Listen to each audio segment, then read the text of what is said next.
1. Subject-verb agreement. Ensure that the verb agrees with the subject in number and tense. Incorrect, the group are playing football. Correct, the group is playing football. Tip: for singular subjects, use singular verbs. For plural subjects, use plural verbs. 2.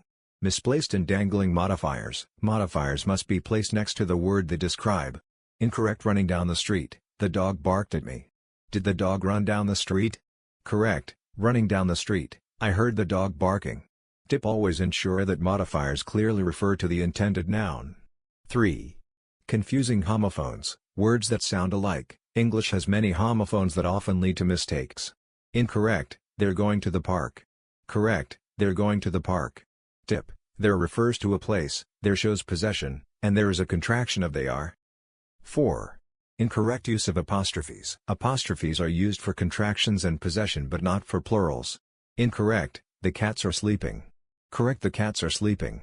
Tip: use apostrophes for possession, the cat's tail, and contractions, it's raining equals it is raining. 5.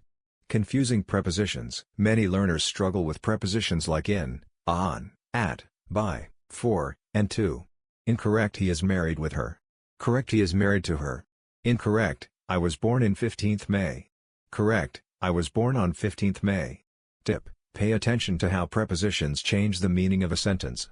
6. Wrong use of comparatives and superlatives. Comparative adjectives compare two things, and superlative adjectives compare more than two. Incorrect, she is more faster than her brother. Correct, she is faster than her brother. Tip: use er for comparatives, faster, taller, and est for superlatives, fastest, tallest. 7. Run-on sentences and sentence fragments. Sentences should be properly structured with punctuation to avoid confusion. Incorrect, I went to the store, I bought milk. Correct, I went to the store, and I bought milk. Incorrect, because I was late. Correct, I was late because I missed the bus. Tip: use conjunctions, and, but, because, or proper punctuation to separate ideas. 8. Double negatives. Avoid using two negatives in a sentence, as it creates confusion. Incorrect, I don't need no help. This means you do need help. Correct, I don't need any help. Tip: use only one negative word in a sentence, I don't need help.